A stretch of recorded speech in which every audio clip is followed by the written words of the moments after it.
Boa noite a todo mundo, espero que estejam todos bem. Fico muito feliz pelo convite. Eu sou um super apoiador do CREA Júnior aqui na nossa região e sou super fã de qualquer organização que seja que tenha essa estratégia de juntar o pessoal e trazer assuntos diferentes, até um pouquinho fora daquele contexto convencional. Eu acho isso muito legal. Já fiquei sabendo aqui que tem outras pessoas, tem o pessoal da área da engenharia, da arquitetura, mas também tem de outras áreas. E isso é muito legal, porque quando você conversa, engenheiro conversa com engenheiro, só fala sobre engenharia. Quando você conversa com culturas diferentes, com bolhas, né, de conhecimento diferente, isso tem uma tendência a gerar mais possibilidades e eu já fiquei feliz já. Então eu queria começar agradecendo a Darliane, queria dar boa noite, né, para o Aleph, para a Lawanda, para a Carol, para o Breno, para a Jocássia. Eu acho que parabéns, gente. Eu acho que vocês estão fazendo a diferença, porque está todo mundo falando de problema e empreender é falar de solução. O que vocês estão fazendo aqui é ter a oportunidade da gente começar a discutir soluções e tem que começar cedo a falar disso, porque nós brasileiros, nós temos essa tendência de só achar os culpados, né? A gente está vendo aí uma discussão gigante em rede social de quem é a culpa porque a gente não está em casa, por exemplo, ou se a gente está em casa ou se não está. E na verdade ninguém está dizendo o seguinte, tá? E o que é que a gente tem que fazer? Qual é a solução? Então, parabéns ao CREA.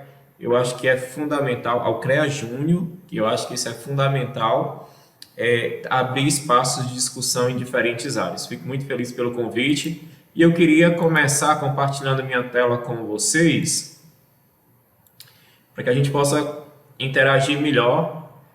E assim, não tem nada engessado, tá? Quem tiver dúvidas, se eu encontrar aqui, eu já vou tirando, senão a Darliane vai me ajudando aí e a gente vai interagindo. Vamos conversar. Essa é a principal função da gente poder interagir nesse universo digital, ter a possibilidade de conversar e construir um conhecimento juntos.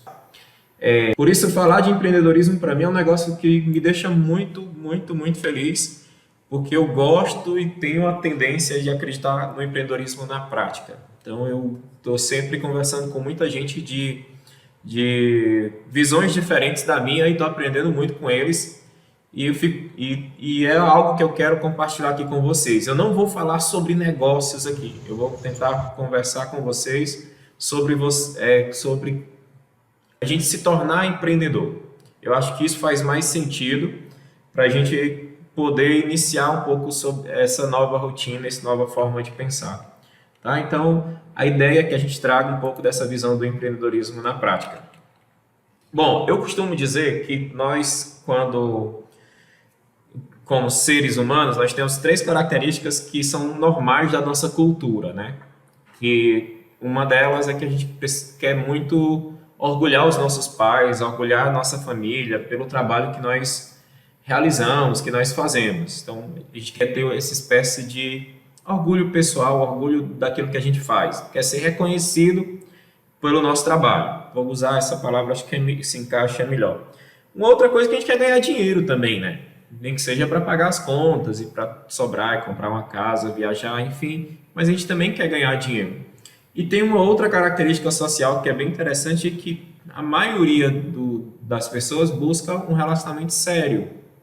Olha que interessante. Então, são três coisas que nós temos essa tendência. A primeira delas é ser pessoas bem-sucedidas naquilo que gostamos de fazer. Segunda é ganhar dinheiro. E a terceira é ter um relacionamento sério.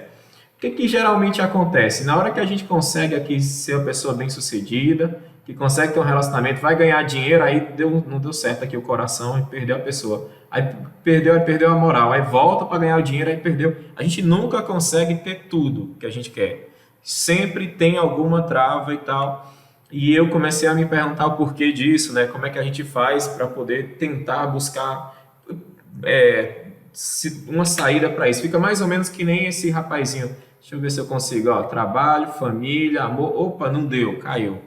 né? Então a gente está sempre nesse mundo, a gente quer sempre mais, sempre buscando mais e mais. E é aí que entra o nosso lado empreendedor, tá? Se a gente puder resumir na prática, o que é empreendedor? Empreender, na verdade, seria a habilidade da gente resolver problemas. Simples assim. A gente nasceu com isso. Olha que legal, quando nós nascemos, ninguém nos ensinou a falar, por exemplo. Ninguém nos ensinou a caminhar. A gente via as outras pessoas falando e entendia o que eles estavam dizendo, e a partir dali, dessa interação, a gente tinha problemas de comunicação e começava a ter essa necessidade de falar. Então, a habilidade de resolver problemas, a gente já nasceu com ela desde criança, né? Então, essa habilidade que você tinha, poxa, como é que será que essas pessoas ficam em pé? E aí a gente começa, quando criança, a engatinhar, por exemplo.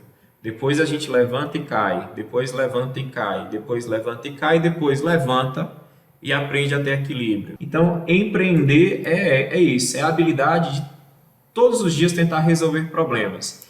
E aí, problema todo mundo tem. A gente está falando agora de uma crise, que as empresas vão quebrar, que tal, não sei o quê.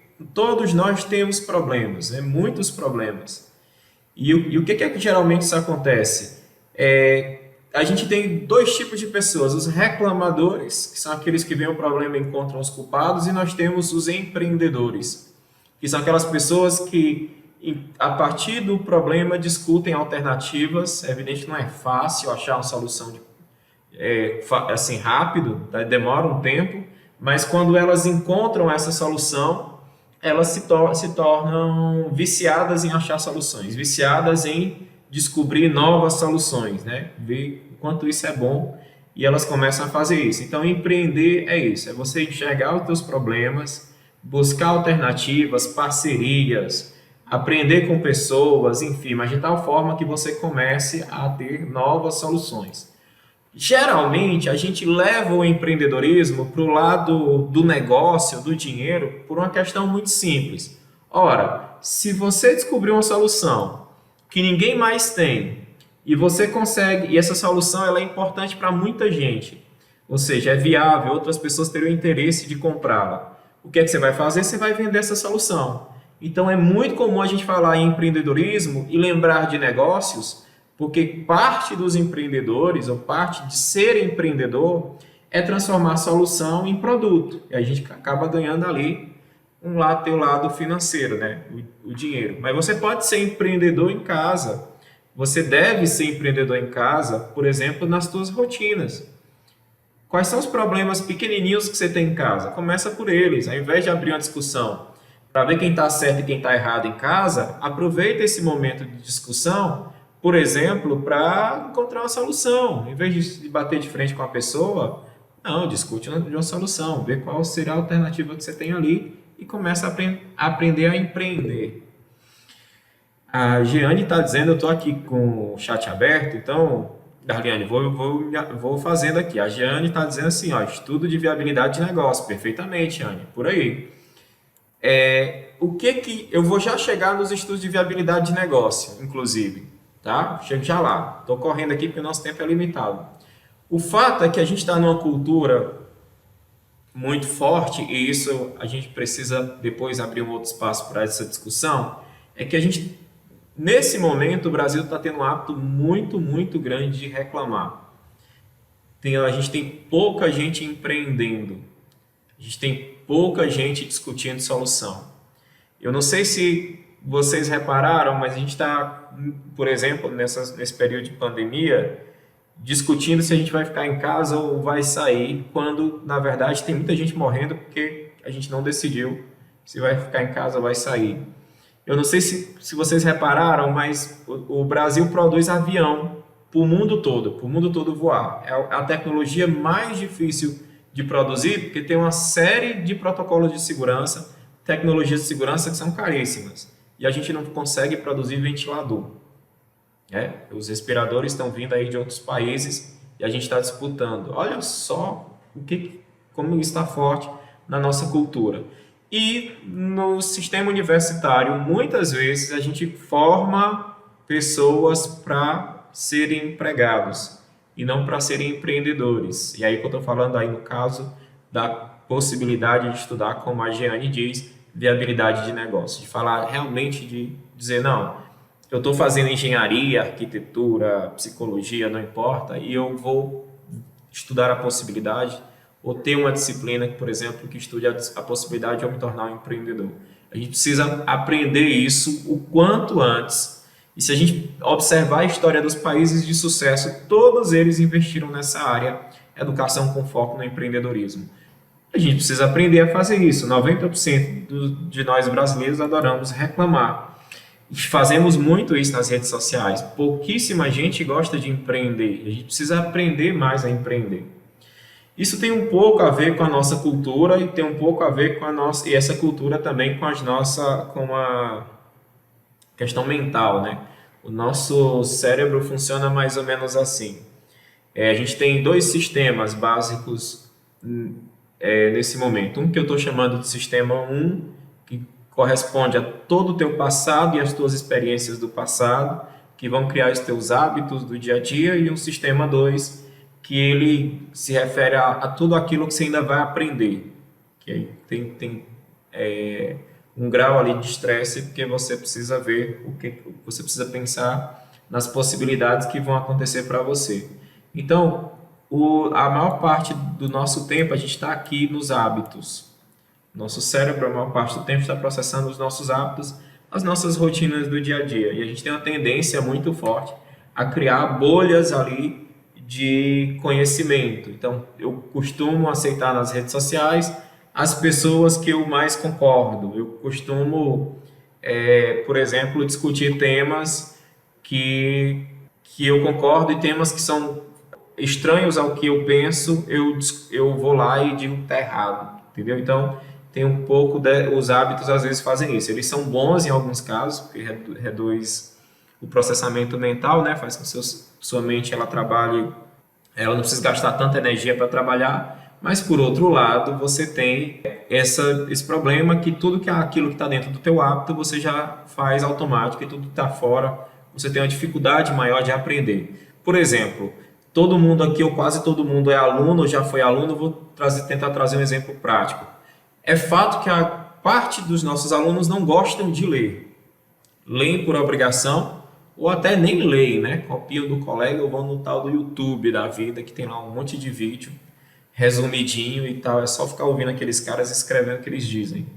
E tem um grupo, tem uma boa parte de nossos alunos, graças a Deus não são esses que estão aqui, porque o pessoal que está 8h30 da noite, assistindo palestra em casa, que realmente quer alguma coisa, mas a gente sabe que tem um grande público que não gosta de ler.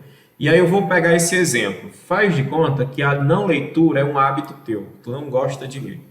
Portanto, sempre que um professor passa alguma coisa para você ler, ou sempre que você sente a necessidade de ler, você tem dor de cabeça, sono, tontura, preguiça, enfim. É tua mente dizendo, você vai fazer isso para quê? Não está dentro da tua rotina. Então, olha, para você destravar esse hábito, você tem que sair aqui do sistema 1 e ir para o sistema 2 e dizer, não, eu preciso ler, isso vai me estressar, eu vou ter que dedicar uma parte do meu tempo, mas eu preciso ler. Então, essa ponte é o que nos interessa. Essa ponte é o que vai fazer com que você saia do universo do não empreendedor e vá para o universo do empreendedor. Porque ganhar dinheiro ou não é consequência, tá? Isso vai acontecer para quem é empreendedor. Você vai acertar e errar, e uma hora você vai acertar mais e isso vai gerar negócio. Mas essa ponte, esse caminho é o importante. Funciona mais ou menos assim. A gente tem as nossas rotinas do dia a dia, e tudo que você ouviu falar antes do dia de hoje sobre zona de conforto tem a ver com os teus hábitos e as tuas rotinas do dia a dia. Alguém falou, você está na zona de conforto? Aí você vai parar e pensar o seguinte, poxa, eu estou aprendendo alguma coisa nova nesse momento? Eu costumo fazer as mesmas coisas que eu costumava fazer no dia a dia? Quando eu quero aprender, por exemplo, você quer aprender a falar inglês. Tem uma ferramenta de graça, e se tiver um professor de inglês aqui, me perdoa, professor, vou tirar o teu negócio. Tem uma ferramenta de graça chamada Duolingo. Você pode ir lá treinar todo dia meia hora, né, e aprender de graça. Ele, inclusive, fica te desafiando. Então, se você quer aprender a falar inglês e quer começar a usar o Duolingo, usa de meia hora por dia, daqui a pouco você está utilizando 1 hora por dia e por aí vai. Mas olha que interessante, você começou a utilizar o Duolingo para tentar aprender a falar inglês. Não conseguiu, não deu certo, o que é? Aí você está na zona de conforto. Você tem uma oportunidade de aprender uma coisa nova, mas os teus hábitos, a tua rotina não deixam. Tu vai inventar um monte de desculpa. Na verdade, essas desculpas são desculpas mentais, porque de fato, na prática, o teu cérebro diz o seguinte: olha, não muda a tua rotina, não precisa fazer isso. Tá bom? Então, precisamos aprender a mudar os nossos hábitos cotidianos e tentar experimentar coisas novas. É evidente que experimentar coisa nova não quer dizer aceitar. Experimentar quer dizer aumentar a tua habilidade, a tua capacidade de julgamento. Ok? Então, se você consegue sair dessa sua zona de conforto, desses hábitos cotidianos, e começa a experimentar coisas novas, ainda que gere estresse mental, que gere dor de cabeça, que gere medo, e você começa a experimentar coisas que tenham uma tendência a fazer com que sua mente evolua nesse sentido, de aprender coisas novas, a gente diz que você começa a ir para uma zona de aprendizagem ou mudança de hábito. Você agora sai de uma mudança, você sai de uma zona de conforto, porque você começa a fazer algo diferente e você entra para uma zona de aprendizagem onde você começa a definir se aquilo é bom para você, se não é, o que você aproveitou, quais são as pessoas que você conheceu e que elas podem contribuir para a tua vida, e aí você começa a aprender novos hábitos. Tá? Então a gente chama isso de zona de aprendizagem. Só depois de passar pela zona de aprendizagem é que você entra naquilo que a gente chama de sucesso, ou de empreendedorismo, ou de felicidade por ter conquistado alguma coisa na qual você se esforçou, já que você está saindo de um hábito convencional e está aprendendo coisas novas. Então, esse é o grande segredo do empreendedorismo e na prática mesmo, eu acho que todo mundo consegue fazer isso, consegue fazer de casa, por exemplo. Quanto tempo você se dedica para assistir um filme da Netflix que você só vai aprender a mesma coisa que se o filme é bom ou se não é? Por exemplo, você poderia se dedicar para fazer um curso novo, numa área nova, ou estar estudando BIM, que para quem é engenharia, né, a tecnologia do momento agora, né, que é a Build Information Modelation. Então, podia estar aprendendo BIM, por exemplo. Tá? Então, são algumas situações que a gente precisa pensar. Por exemplo, outra coisa, eu vou colocar algumas frases aqui, se vocês concordarem, aí a gente tem um problema. Por exemplo, você já passou por isso? Você fica com sono quando lê? Já se irritou com alguém por opinião política? Ah, a opinião política é diferente da minha. Tem um pessoal aí que é a favor do Bolsonaro, contra o Bolsonaro, e a gente está esquecendo de discutir os problemas, não é? Então, você já se irritou com a opinião política? Você já começou uma dieta e não conseguiu terminar? Você já desistiu de algo que não se sentiu capaz de cumprir? Se aconteceu alguma dessas coisas com você, se você disse sim para algumas dessas perguntas, fique certo que você precisa melhorar os teus hábitos. Tá? E todos nós, cá para segredo, tá? Todo mundo aqui já deve ter, pode até negar agora, inclusive eu, já deve ter acontecido com vocês em algum momento algo nesse sentido. Mas a gente precisa mudar os hábitos, precisa vencer. O primeiro passo é assumir que erra. Essa jornada de mudança de hábito é árdua, gente, é uma guerra de verdade. Mudar hábito é uma guerra, é você, de fato, o teu cérebro está dizendo todo dia, olha, não precisa fazer isso, sabe? Você vai ter um monte... Outra coisa que é bem interessante, os amigos da tua rotina antiga, eles vão se incomodar, pelo menos uma boa parte deles vão se incomodar com essa sua nova rotina. E isso é engraçado, porque quando você aprende rotinas novas, quando você aprende coisas novas, você vai conhecer coisas novas, com características diferentes, com pensamentos diferentes. Isso é bem interessante. Então, realmente é uma jornada. E eu sempre digo que para a gente mudar essa jornada, para a gente começar a mudar essa nossa visão de pensamento mais reclamador, para ir para o mais empreendedor, o primeiro passo é utilizar o que eu chamo de regra do GPS. Na verdade, isso não é meu, não. Esqueci agora o autor, mas depois eu lembro do livro. Mas é regra do GPS. O que é a regra do GPS?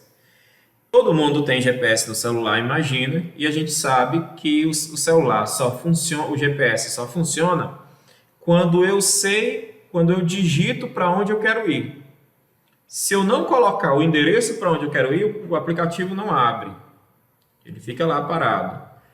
Para ser empreendedor, a gente precisa fazer a mesma coisa. Você precisa pegar uma folha de caderno, de preferência esconda, para ninguém lhe chamar de doido depois, tá? Os reclamadores vão lhe chamar de doido.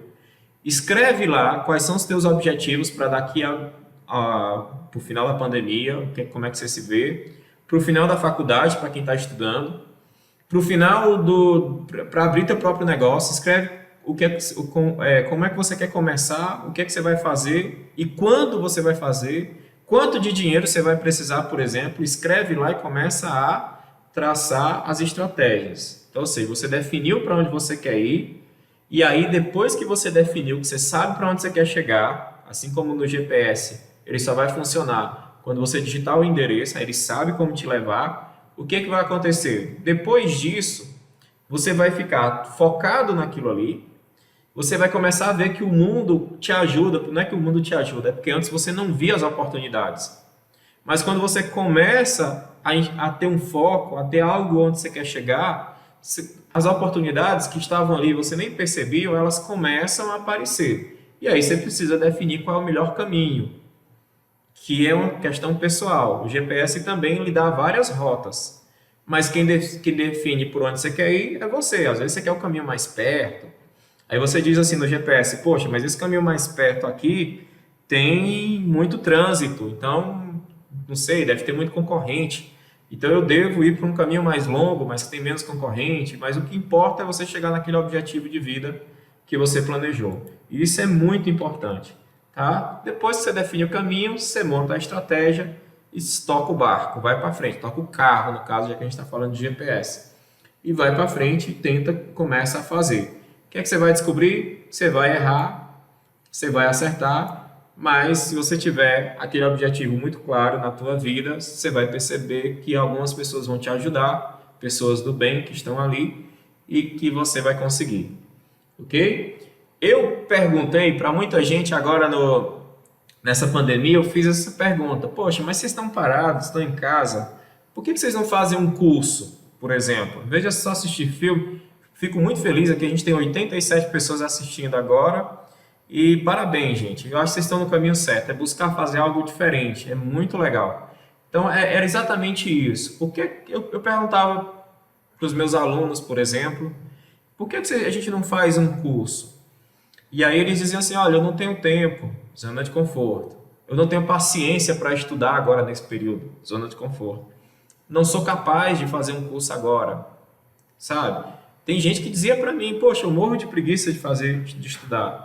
Então, isso aqui é o que a gente não quer fazer, porque nós, se continuarmos assim, vamos ser reclamadores. Aí vai ter um buraco no asfalto da rua da tua cidade, você vai ficar preocupado, por exemplo, em saber quem foi o culpado. Vai ter um problema na tua vida, o Rodrigo está dizendo aqui, ó, já fiz 3 nessa pandemia, o objetivo é concluir mais 2 ou 3. Maravilha, Rodrigo. Aí vou aproveitar aqui a resposta, o comentário do Rodrigo e vou emendar. Os cursos que o Rodrigo está fazendo, eles precisam ter um objetivo claro. Ele, antes disso, precisa ir lá no GPS da vida dele e dizer, olha, eu quero chegar nesse ponto. Por exemplo, vamos imaginar que o Rodrigo aqui faça engenharia. Não tem como, é impossível, pós-pandemia, um engenheiro trabalhar sem se tornar um influenciador de negócios, né? Sem estudar, sem aprender vendas. Porque vocês vão ter muito concorrente, gente. É impossível, por exemplo, o engenheiro não estudar a BIM. Porque sem estudar a BIM, a grande questão, o que vocês vão ter que fazer? Vocês vão ter que usar 3, 4 sistemas para poder fazer que algum sistema BIM faz. Sabe? Então, poxa, eu posso trabalhar mais rápido fazendo isso. E tem uns aplicativos aí que tem, para quem é estudante, você tem 3 anos gratuito. O Revit, que o Rodrigo está dizendo aqui que estudou, Revit Excel. Eu desconheço algum engenheiro de sucesso, amigo meu ou não, que não tenha estudado Excel, né? Acho que Excel é básico do básico do básico para quem quer fazer engenharia. E o Revit, fazendo propaganda deles aqui, mas aproveitar, para quem é estudante, o Revit tem uma versão para aluno, que eles estavam dando até 3 anos, se não me falha a memória, tá? Mas tem que estudar, gente. Agora é a hora da gente se especializar, porque pós-pandemia o mercado vai mudar, vai ser mais digital. Olha a gente aqui estudando, nós estamos aqui com pessoas de todo o Ceará e de fora do Ceará. Olha a importância do digital. E o engenheiro, qualquer outra área, o administrador, o psicólogo, a área que você tiver aqui nos ouvindo, vai precisar aprender essas tecnologias, né? Utilizar essas ferramentas digitais e tem que estudar, não tem jeito. Para ficar mais fácil de vocês entenderem, deixa eu voltar aqui, aí agora foi. Para ficar mais fácil de vocês entenderem, funciona mais ou menos assim. Essa nossa zona de hábitos, esse nosso sistema 1, que ele é mais cotidiano, que a gente usa quase todos os dias, e tem uma tendência a nos dar preguiça para tudo que é novo, que a gente quer estudar. É claro que eu estou dizendo tudo que é novo do ponto de vista positivo, de aprender algo que possa fazer com que você se torne uma pessoa melhor. Tem um lado que é bem, ele se apoia, que é muito forte, que são as fontes de informações que chegam até você. Essa tua zona de conforto, essa tua zona de hábitos convencionais, esse teu sistema 1, chame como você quiser chamar, ele acaba induzindo você a buscar sempre as informações das mesmas fontes, de coisas que você concorda. Então, essas fontes de informações, elas fazem com que você se torne um receptador desse processo, de tudo isso. E aí, o que acontece? A gente entra numa espécie de bolha de verdade. Essa informação, ela fica fixa, por exemplo, para quem gosta de futebol. Então, você é viciado em futebol. O que vai acontecer? Está lá você tentando buscar informações sobre futebol, do seu time, enfim, dos campeonatos que vão acontecer, e de repente você percebe que a maior parte dos teus amigos falam da mesma coisa que você. Falam também de futebol. E qualquer outra pessoa que seja indiferente a falar de futebol, você tem dificuldade de conversar. Estou dando aqui um exemplo, tá? Então, essas informações, elas são... A gente diz que isso são bolhas, né? No marketing, a gente até estuda isso aqui. Depois a gente podia falar sobre marketing, Daliane, quem sabe, né?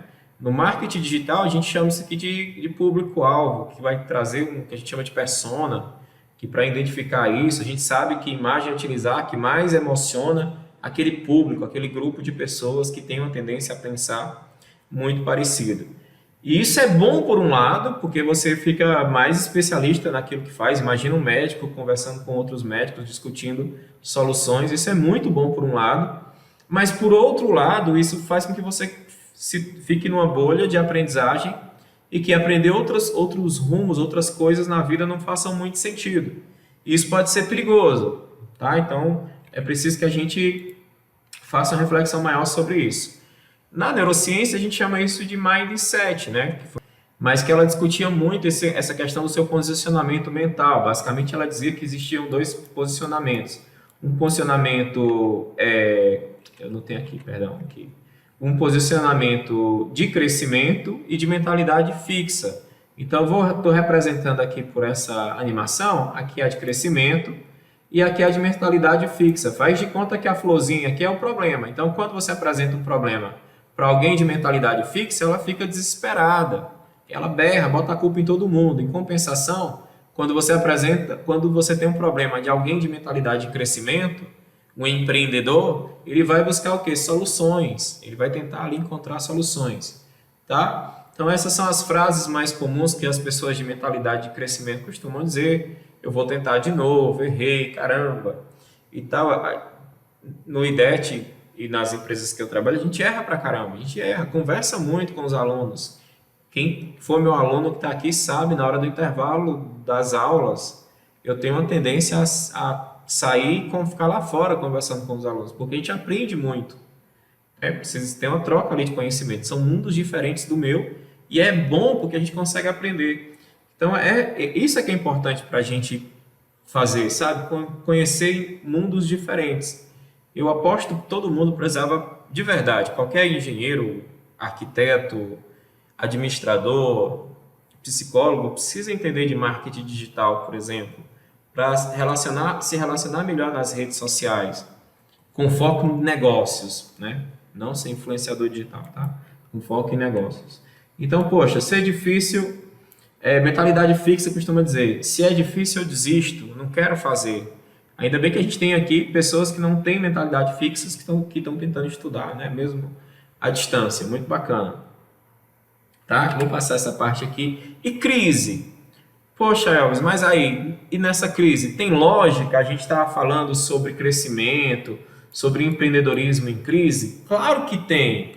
A maior parte das empresas que eu conheço que são bem-sucedidas passaram por crises gigantes ou nasceram em crises. Olha só, eu vou mostrar aqui alguns exemplos, mas sem me estender muito, para a gente não sair do tema principal. Algumas empresas que nasceram por conta da crise, né? Tem muita empresa. Eu até lembro que hoje assistindo um documentário, alguma coisa assim, era ao vivo, era uma live ao vivo, e já tinha um PicPay. Eu de caramba, o PicPay foi uma empresa que cresceu muito, porque lá fora do Brasil, faz tempo que você vai comprar e você usa o QR Code para pagar, não tem mais maquininha, né? Ninguém usa mais maquininha.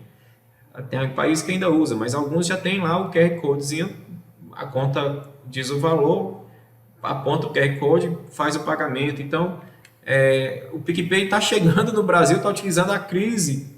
Olha que interessante, para crescer, para mostrar, olha, você sabia que se você apontar o seu celular, você consegue fazer doação? Poxa, se você consegue fazer doação, também você consegue pagar a conta.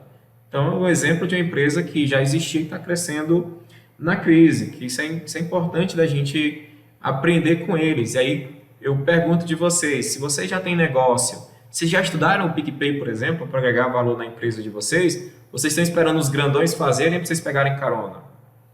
É uma dica. Então vamos lá. Empresas que nasceram na crise. Vou trazer alguns exemplos aqui para vocês. Durante a Alemanha nazista, a Coca-Cola tinha fábricas na Alemanha e ela foi proibida de trazer de alguns produtos. Como é que pode uma empresa americana gigante ter fábrica na Alemanha nazista? Não faz sentido. E eles começaram a boicotar a Coca-Cola. E o que os caras fizeram? Os produtos que precisavam, aquele xarope lá, que ninguém sabe direito o que que precisava para produzir a Coca-Cola, não chegava na fábrica. E foi que a Coca-Cola fez? Poxa, vamos reinventar o refrigerante. E aí lançou a Fanta, em plena Alemanha nazista. Os caras criaram a Fanta. E aí é um bom exemplo de se reinventar. Poxa, quantos de nós estamos aproveitando a crise para se reinventar? Eu, por exemplo, amanhã vou começar a ensinar a professores e pessoas que querem fazer palestra a fazer PowerPoints de impacto, assim, que tenham imagens mais vivas, que tenham animações e tal. E o curso vai utilizar o Meet, que é essa mesma ferramenta. Tá? Então, precisa se reinventar. Vamos lá, outro exemplo. A Nutella, que muita gente gosta, ela surgiu, olha que interessante, na escassez da oferta de cacau na Segunda Guerra Mundial. Faltou cacau e aí a Nutella foi lá e disse, não, vamos criar um negócio aí que substitua. E eles fizeram uma espécie de achocolatado no formato de barra, mais parecia um queijo que você botava, só que de Nutella, que você colocava no meio do pão e você comia. E aquilo foi crescendo e a empresa foi se aperfeiçoando e depois ela transformou isso nessa pasta, né? E é vendida no mundo todo. Nasceu na crise. O Uber, que todo mundo conhece aqui, também nasceu na crise de 2018, nos Estados Unidos. Estava em pleno período de recessão em 2018 e pegar táxi era muito caro. Então os caras fizeram o quê? Não, vamos criar um aplicativo que tenha uma metodologia diferente de pagamento, que tenha uma metodologia que tenha uma qualidade diferenciada. E o Uber surgiu e está em várias cidades do mundo, né? Em vários países do mundo. A Localiza, por exemplo, que é brasileira, né? Já que eu fiquei falando das estrangeiras, vamos falar das brasileiras também. E ela surge em 73 em Belo Horizonte, em pleno choque do petróleo no Brasil. Ficou muito caro o combustível, manter um carro nessa época estava muito caro, e o cara resolveu, foi o seguinte, o cara foi lá, comprou 6 Fuscas, olha que legal, comprou 6 Fuscas e começou a alugar esses Fuscas para as empresas. Pô, a empresa precisa de carro, tá caro, vamos alugar. E aí hoje a gente tem a Localiza, que é líder de mercado em toda a América Latina. e é brasileira. Então é isso. Você pode empreender, é possível você empreender na crise. A gente só precisa sair. Primeiro passo é mudar a nossa rotina de comportamento. É a gente de verdade aprender a olhar as pessoas de um jeito diferente. Tentar aprender com elas e saber que todo mundo é uma grande central de conhecimento e que elas podem nos ajudar de alguma forma. E é muito bacana quando você consegue fazer isso, porque a gente para de olhar para os problemas aliás, não é que para de olhar para os problemas, para de olhar para os culpados e começa a discutir soluções. Os problemas sempre vão existir, só que agora a gente, em vez de discutir culpados, vai atrás de soluções. Tá? Eu fiz isso, poxa, imaginei, vou fazer uma palestra para o CREA Júnior.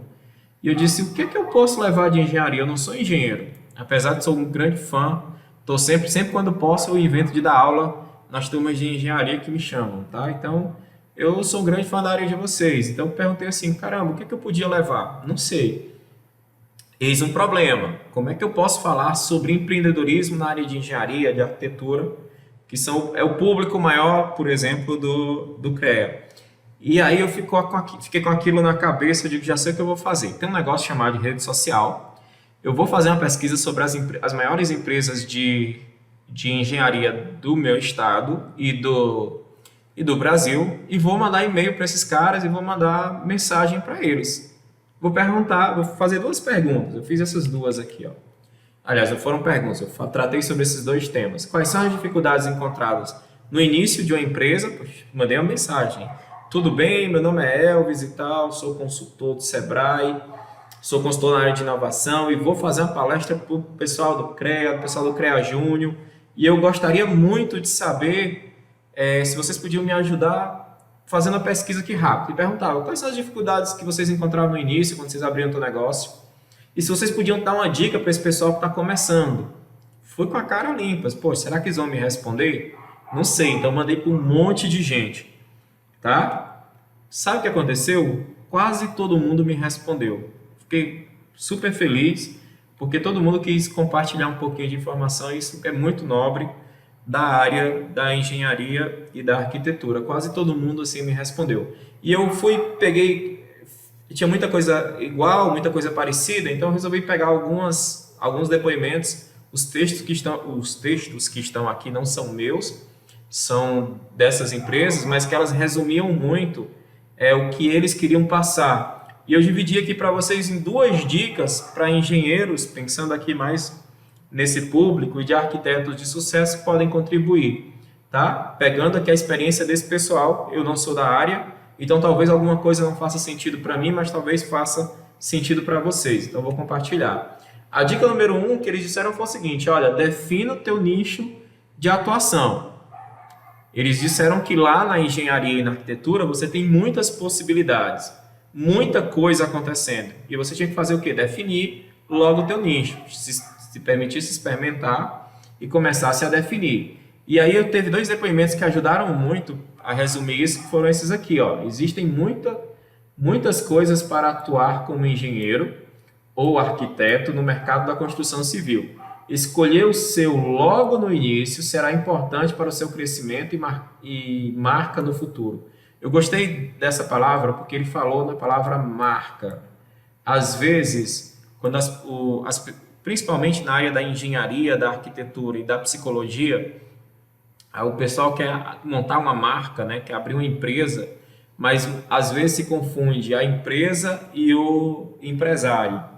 E tem um livro chamado Mito do Empreendedor, que ele diz que quando isso acontece, é muito difícil a empresa ter sucesso. E aí eu lembrei disso na hora e trouxe aqui para vocês. Então, é bacana você fortalecer a marca. A empresa ela precisa existir além dos empresários, dos investidores, dos empreendedores. Tá? Então, isso é muito importante. A gente tem que montar uma equipe, enfim, e fortalecer uma marca. E aí eu teve um outro depoimento muito legal que diz o seguinte, vejo muito universitário, lembrando que essas palavras não são minhas, muito universitário querendo sair logo correndo para um canteiro de obras, achei isso interessante. Mas antes tem que definir um caminho, olha se não tem a ver com o que eu falei da história do GPS, definir um caminho. Se especializar sempre, ou seja, continuar estudando, olha se eu não tinha razão, e buscar experiências, né? Sempre buscando experiências. Ou seja, ele disse, olha, você até pode ir para o canteiro de obras, até deve, foi o que eu entendi, e é importante, você vai ganhar experiência, mas você não pode parar de estudar também. Você tem que continuar se especializando e buscando coisas novas, porque o mercado vai mudar, e acho que foi isso que ele quis dizer. Então, a dica número 1, segundo a classe de vocês, é definir seu nicho de atuação. Começar a pensar nisso logo cedo. Até para depois, se precisar mudar, você já tem muita experiência em um e agregar valor em outro. Tá? Uma outra coisa que eu achei muito legal, que eu queria compartilhar com vocês, era isso aqui, olha. Não abra empresa no início, comece em casa. Achei essa dica muito legal. Vários empresários da área de vocês, de empreendedores, disseram isso. Olha, cuidado, não vai abrir. Tanto que eu tive dificuldade de resumir, peguei alguns que eram interessantes aqui, olha. Eles disseram assim, comece como autônomo, tá? Parece que a profissão de vocês permite, então isso é bom. E aí eu depois a gente tem um setor jurídico, e eu entrei em contato com o setor jurídico antes de vir para cá, e eles disseram para mim, Elvis, eles podem ser autônomos, mas eles não podem ser MEI. Me parece que é atividade, eu não sei explicar direito, mas vocês não poderiam ser MEI, vocês teriam que começar com Meirelli para abrir um negócio ou microempresa, enfim. Tá bom? Então a melhor forma é começar pequeno e rápido. Ele diz, olha, não gasta dinheiro agora tentando montar escritório, estrutura. Comece pequeno e tente aprender, né? Quando ele diz pequeno e rápido, rápido é para você aprender ali o que o mercado está pedindo de você. Não perca tempo abrindo microempresa. Você pode começar como autônomo, o outro falou, repetindo exatamente a mesma coisa, e pode emitir, eu achei super legal isso aqui, emitir notas avulso pela prefeitura no início, tá? Então, se você precisar emitir nota, vai na prefeitura e pede nota avulso, por exemplo. Foi a dica desse outro colega de vocês, aí da área de vocês, que achei bem legal. Poxa, não vamos gastar dinheiro agora para quem começa, quem está começando, vamos tentar aprender como é que funciona o mercado. Achei interessante. Ele diz o seguinte, olha, faça parcerias com equipes boas e cresça devagar. Ou seja, não ter pressa de crescer é aquilo que eu falei, né? Essa mudança de hábito. Então, vá aprendendo, vá para a zona de aprendizagem e não tenha pressa de crescer. E fazer parceria, acho que parceria é fundamental. Eu confesso para vocês que para mim, o que tem mais valor na vida é fazer parceria. Eu aprendo muito com as pessoas, isso é muito importante. Comece pequeno e mantenha em dias todas as suas obrigações com o CREA e com o INSS. Olha que legal. Ele disse, comece pequeno e mantenha em dias com as suas obrigações com o CREA e com o INSS. O CREA eu entendi. O INSS deve ser com relação a essas notas, né? Porque você nunca sabe quando surge uma boa oportunidade. Já pensou? Você começar a trabalhar, fazer teu escritório em casa, aí a pessoa quer fazer uma visita no teu escritório e você diz, não, vamos marcar na obra, vamos num restaurante, por exemplo, e tal, que a gente fica mais à vontade, e aí você está evitando custo, e de repente você vai fechar um projeto grande, e aí o teu CREA está atrasado, por exemplo. Então, acho que é um pouquinho complicado. Comecei meu escritório em casa. Esse é um exemplo de uma gigante do Brasil. Depois eu vou pegar os nomes deles e posso passar para vocês. Porque eu não perguntei se tinha que ter autorização, então eu resolvi não colocar. Mas é legal essa aqui, ó. Comecei meu escritório em casa, todo o dinheiro que ganhava reinvestia na empresa. Sempre emitia ART. Vocês devem saber o que é ART, né? Eu não sei bem o que é. Em todos os serviços. Todos os serviços. Tenho orgulho de ser um gigante do Brasil com essa história. Então, achei legal também. Acho que é bem bacana. E eu perguntei isso de graça. Eu fui na rede social dessas pessoas e comecei a perguntar. Não foi nada arranjado, não foi nada conversado com ninguém. Eu simplesmente, eu vou fazer uma palestra para esse pessoal eu preciso entender um pouco do mundo deles e vou perguntar a quem sabe. Olha como vocês estão dispostos a compartilhar, como esse mundo, quando a gente pergunta, as pessoas estão dispostas a compartilhar coisas boas, né? Então, é um aprendizado bacana. Acho que vale a pena depois vocês, quando pensarem em fazer isso também, tá? Conversar com empresas que são maiores, pessoas que já passaram por algumas dificuldades. Vou tentar ser rápido, que eu sei que o nosso tempo é curto. Para você começar uma ideia agora, pensando em ganhar dinheiro, montar um negócio. Agora a gente sai do ser empreendedor e vamos pensar agora no empreendedor de verdade, o empreendedor de negócios, tá bom? Então você quer começar agora. Primeira coisa é a ideia, aquela história de botar no papel, discutir a estratégia. Essa ideia, ela tem que gerar valor. E esse valor está dividido em 3 categorias.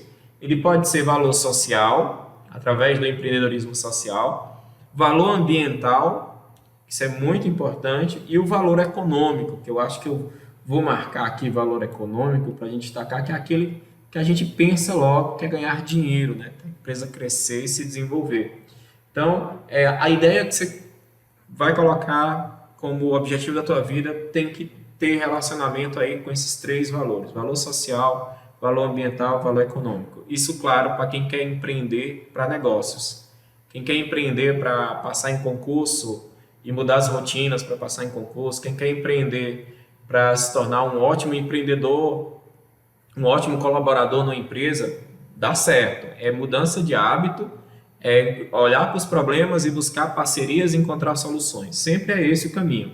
Agora, quem quer empreender para negócio precisa pensar nessas 3 possibilidades. Essa ideia precisa focar numa dessas 3 possibilidades. De preferência, valor econômico, tá? Então, a gente sempre começa com a ideia e a gente precisa testar essa ideia para saber se essa ideia vale a pena financeiramente, por exemplo, pode ser viável ou não. Se ela for viável, aí a gente tem o que a gente chama de oportunidade.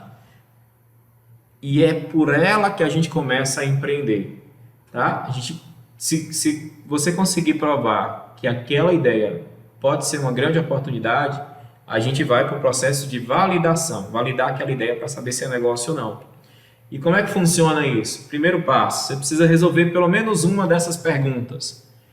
Pergunta número 1, ela resolve um problema ou atende a necessidade no qual alguém está disposto a pagar por aquele serviço que você está oferecendo? Aquilo que você está oferecendo resolve o problema de um grupo de pessoas no qual estariam dispostos a pagar? A ideia tem um potencial de lucro significativo, eu até deixei aqui marcado em maiúsculo, porque isso é importante. A tua margem é boa, porque depois você vai descobrir que você vai gastar em coisas que antes você não sabia. E como é que está o teu nível de concorrente? É alto? Aliás, você ter concorrente não é ruim, é bom, tá? Se você tiver concorrente, é muito bom, porque significa dizer que aquele mercado já está validado, alguém já gastou dinheiro validando. É evidente que você tem que ter um diferencial. Sua ideia gera produto ou serviço durável, que tem qualidade. Imagina que você vai fazer um serviço numa obra para uma pessoa, e aí essa ideia, esse produto que você criou, essa obra, ela tem qualidade? Porque se tiver, sabe aquela história do boca a boca? Você pode fazer o boca a boca digital, permitindo que os clientes conversem com você nas redes sociais, ou você pode, por exemplo, essas pessoas vão te indicar para outras pessoas, o que é muito bacana. Sua ideia está alinhada com suas competências? Lembra que eu falei que a gente não pode parar de estudar, tem que ficar se especializando sempre? Né? Então, essas ideias estão alinhadas com as competências? Outro dia eu falei sobre estudar e um colega de uma outra área disse o seguinte: olha, os maiores empreendedores em tecnologia, eles não estudaram, eles largaram a faculdade. Eu disse, é verdade. Vocês sabem quantas pessoas são super empreendedores e super ricas hoje em dia? Você sabe quantas delas têm nível superior? 90% tem nível superior. Tirando o Brasil, que o Brasil ainda, os maiores empreendedores ainda não, a maioria não tem nível superior. No resto do mundo, as pessoas conseguem agregar valor em diferentes áreas do conhecimento e isso faz com que elas tenham ideias diferentes de negócio e conseguem alinhar com novas competências de mercado. Os riscos são compatíveis ao seu potencial de crescimento? Você sabe calcular risco? Não vai dar para a gente falar sobre cálculo de risco aqui, mas é algo que você tem que pensar depois. E aí a gente monta o que a gente chama de mínimo valor possível. Começa um projeto tentando gastar o mínimo de dinheiro possível. Eu fiquei imaginando aqui para trazer algo para vocês e pensei assim, caramba, vamos fazer o seguinte, vamos imaginar que todo mundo aqui gosta de açaí. Vamos sorvete, né? E eu digo, olha, eu quero lançar um sorvete diferente de açaí que agregue outros sabores. Além do açaí, agregue outros valores. Então, o que é que eu faço? Eu monto um protótipo. eu não sei ainda se esse produto ou se esse serviço vale a pena, se financeiramente compensa, se as empresas vão gostar. Então, antes de sair feito um maluco, abrindo escritório, gastando dinheiro, comprando computadores caros, o que é que eu faço? Eu vou testar. Vou fazer algo simples, projetos menores e vou testar para saber o que as pessoas acham. Parece que essa pessoa aqui não gostou da imagem, ela não está muito, ela está achando duro. Pode ser que ela ache que a coisa, que o produto não ficou bom, ficou muito duro, ficou muito doce, ou o sabor não está agradável. Que vocês também precisam pensar nisso. Todos os teus clientes não vão ficar satisfeitos, mas aqueles que não gostarem do teu serviço, eles vão dizer por que não gostaram. E a gente chama isso de pivotar. A gente volta para o protótipo e lança de novo o serviço, faz isso várias vezes, faz isso sempre, várias e várias vezes, de tal forma que a gente, até que chegue num ponto em que as pessoas realmente gostem do produto. O Geneilson falou assim, lembrei da oficina do ovo, com ovo para apurar R$60. É um desafio que eu faço sempre com os nossos alunos. Eu sempre desafio, poxa, pega um ovo e vende esse ovo e faz pelo menos R$50 com ovo. O pessoal faz 60, 100, eu já vi gente fazendo R$3.000 com ovo. O Thiago está dizendo assim, Elvis, boa noite, acredito que para saber o quanto as pessoas estão dispostas a pagar é através de formulários. Mas, por exemplo, no formulário online, muitas pessoas fora do bicho, deve ser do nicho, que objetivo seu empreendedor pode responder. Como posso resolver esse problema? Ou não. Toda opinião é válida, inclusive das pessoas fora do nicho.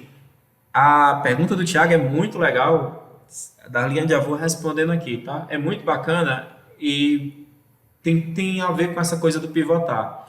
Thiago, eu confesso, uma coisa que eu adoro fazer quando trabalho com startup é validar projeto. E na validação do projeto, a gente também tem um processo de validação do preço. E eu acho que, às vezes, formulário, porque você está perguntando para saber quantas pessoas você possa pagar, você está falando sobre pagamento.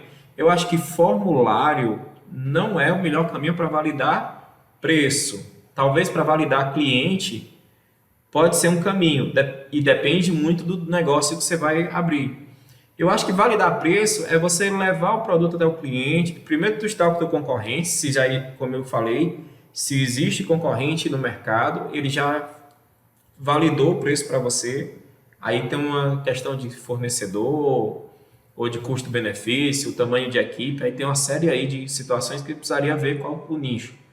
Mas eu acho que formulário ele é bom talvez para validar cliente, para validar preço, indo lá e tentando pivotar, sabe? Você oferece serviço, ver qual foi tua margem, estudar o teu concorrente, quanto é que o concorrente cobra.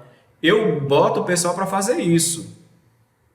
Os caras vão lançar startup aí e eu digo, legal, pega o telefone, liga, faz que é cliente do outro, vê as condições, as formas de pagamento, depois tu pega esses valores e vê qual é o teu gasto com a equipe, qual é a margem que você precisa para escalar. E aí eu costumo fazer isso, gosto muito de ir para a prática, Thiago, acho que faz mais sentido, embora é mais desgastante, mas você tem um resultado ali prático mais rápido.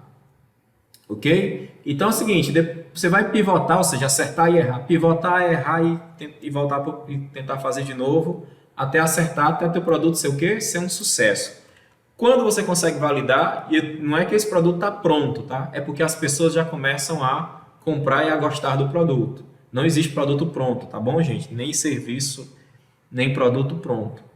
Eles são sempre mutáveis. Você compra um celular, por exemplo, e passa um tempo, você tem vontade de comprar um novo, com outros aplicativos, com outras coisas. E não é à toa que eles lançam um novo também. Okay? Não existe produto pronto. Todo produto precisa ser aperfeiçoado sempre. Todo serviço precisa ser aperfeiçoado sempre. Só que quando ele começa a ter vendas, que as pessoas realmente começam a comprar ele de verdade, aí está na hora de você investir no negócio. Está na hora de você começar a abrir teu espaço físico, a fazer com que as pessoas conheçam a tua marca Por isso que é importante você ter uma certa estrutura para as pessoas conhecerem a tua marca. E sabe o que é que vai acontecer? Você gastou tempo e dinheiro também, mas muito mais tempo para poder fazer todo esse processo, todo esse caminho. Na hora que você abrir tua marca aqui, eu não dou 2 semanas para você ter um monte de concorrente, um monte de gente fazendo a mesma coisa que você fez. Aí sabe o que você precisa fazer? Você precisa criar. Opa, voltar aqui. Você precisa criar um novo protótipo. Você começa aqui de novo. Ó. Você terminou aqui, já começa aqui de novo. Isso aqui fica cíclico, nunca vai parar. Terminou de prototipar, teu produto está vendendo bem, maravilha. Deixa a equipe lá vendendo. Começa a estudar uma nova forma, um crescimento, um desenvolvimento daquele teu negócio. Sempre focado agora no fortalecimento da tua marca. Esse é o grande segredo. Tá? Vou dar um exemplo prático. Darliane, eu não sei quanto tempo eu tenho, vou tentar dar um exemplo aqui prático para a gente finalizar. Acontece com todo mundo, não é? A bateria do celular descarrega justamente quando a gente mais precisa, não é verdade? Todo mundo já passou por isso. Todo mundo. Pode ficar à vontade. Ah, maravilha, brigadão. Então todo mundo passou por isso já. Ok, esse é o problema. Lembra que a gente falou de problema e solução? Que o empreendedor é aquele que enxerga os problemas e busca a solução? Então vou dar um exemplo prático aqui para a gente entender. Esse é o problema. O celular de todo mundo descarrega rápido. A solução que o pessoal encontrou. Não sei se vocês já viram nos shoppings, mas o pessoal colocava aqui no shopping esses cofres. E aí você compra o direito da chave, né? E aí vai fazer suas compras e deixa seu celular carregando. Depois, quando você volta, seu celular está carregado, você vai para casa. Outro shopping resolveu fazer algo diferente. Ele botou lá um espaço para as pessoas sentarem e carregarem o celular delas. Sentam ali e ficam carregando o celular delas. É claro que de um lado e do outro, eles colocaram assim nas paredes umas propagandas assim gigantes desse lado e desse lado também, que essas propagandas vão pagar aquele espaço, né? Então, você fica ali sentado e observando a propaganda daquelas empresas. Mas foi uma outra estratégia de um shopping para tentar resolver esse problema do celular descarregar. Teve empresa que foi mais inteligente, criou uma bateria que você pode levar na mochila, você pode levar na bolsa e carrega o seu celular a hora que você quiser. Eu por exemplo, tenho duas, né? Então, é um negócio fora do sério. São soluções para o mesmo problema. São pessoas pensando em estratégias, buscando fazer coisas diferentes, sempre o mesmo problema. Aqui a gente tem alguns exemplos de empresas de sucesso, eu vou citar algumas para tentar ser mais rápido. O pessoal da Get Ninja inventou um aplicativo onde seu computador dá problema, você entra em contato no site deles e você vai ver pessoas que são são especialistas em consertar e tudo, que tem material original e tal, e você faz o contrato online. Olha que legal. A Trackpad é um aplicativo que os caras criaram porque perceberam que os caminhoneiros eles têm o custo para ir entregar o produto e tem o custo para voltar para a casa deles, né, para a cidade deles. Então, quando eles vão entregar uma carga, eles têm esse custo já é o mesmo, ele tem que fazer. Então, foi o que eles fizeram. Eles avisam, eles cadastram os caminhoneiros que estão aqui nessa cidade para que pequenas empresas que não teriam condições de pagar um caminhão, que teriam uma estrutura para deslocar o produto deles para outras cidades, possam encher o caminhão desse cara que já está viajando, Então, o caminhão era para vir e voltar vazio, ele vem e volta cheio com o produto de outras empresas, o que facilita muito para os investidores, os empreendedores da estrada, né, vamos assim dizer, que acabam tendo lucro no teu retorno para cidades próximas à cidade onde eles moram. O Descomplica, os caras devem estar fazendo muito dinheiro agora nesse período de pandemia. Basicamente, você tem uma empresa que utiliza o YouTube, são professores que utilizam o YouTube para dar aula de Enem, sabe? Então, funciona muito bem e eles acho que já são gigantes já no mercado, e no mercado digital vocês já devem ter ouvido falar no Descomplica. Simples assim. Vou estudar muito a história deles, ver porque eles conseguiram validar, quem sabe é algo que me interessa, entender mais o YouTube como ferramenta de negócio. Eu acho que isso é fundamental, a gente vê a oportunidade, as pessoas conseguem ver a oportunidade em mundos que às vezes outras pessoas não teriam a visão de enxergar. Ok? Quer começar hoje? Tu já tem ideia de negócio? Quer validar essa ideia? Como é que você vai fazer? Eu chamo de regra do relógio. Tu vai desenhar um relógio numa folha, vai colocar a tua ideia e vai pedir, vai começar a conversar com as pessoas sobre essa tua ideia. E deixa as pessoas falarem mal, tá? Deixa elas falarem mal. Para cada problema que você achar que é relevante, não defendam a tua ideia. Vocês não estão ali para defender. Vocês estão ali para pegar feedback. E aí, para cada problema que eles citarem, você escreve o problema e tenta selecionar os 12 problemas maiores ali que eles falaram. Se for menos que 12, pode ser bom, porque é fácil, ou pode ser muito ruim, porque é fácil. Entendeu aí? Então, é bom tentar alavancar pelo menos 12. Depois você faz o seguinte, você pega uma outra folha e diz o seguinte, problemas que eu tenho que dar prioridade e problemas que eu posso deixar para depois. E se você começar a responder os problemas que você tem que dar prioridade e começar a encontrar soluções para eles, esses problemas aqui, eles parecem que se resolvem automático, sabe? Parece que as coisas vão acontecendo. Então a gente faz isso e dá para começar, dá para ter um norte. E eu acho que é isso. Eu tentei resumir o máximo que eu pude aqui por conta do nosso tempo. Espero que eu tenha conseguido trazer um pouquinho de luz aí para a vida de vocês que já são empreendedores por estarem estudando mesmo à distância, mesmo com todas as dificuldades. Eu queria de novo agradecer ao CREA Júnior e também ao pessoal do CREA, que eu sou super fã do trabalho de vocês, quero apoiar mais do que eu puder. E vou resumir, aliás, não precisa nem falar, que vocês estão vendo o slide, e eu vou fazer o seguinte, eu vou deixar aqui uma frase final, dizendo o seguinte, né, que empreender é pular do avião, essa frase não é minha, mas eu queria que fosse, empreender é pular do avião e construir o paraquedas durante a queda, tá? Vou deixar os meus contatos aqui, WhatsApp e redes sociais, quem tiver perguntas, dúvidas, e que a gente possa aproveitar esse momento aqui final para a gente conversar.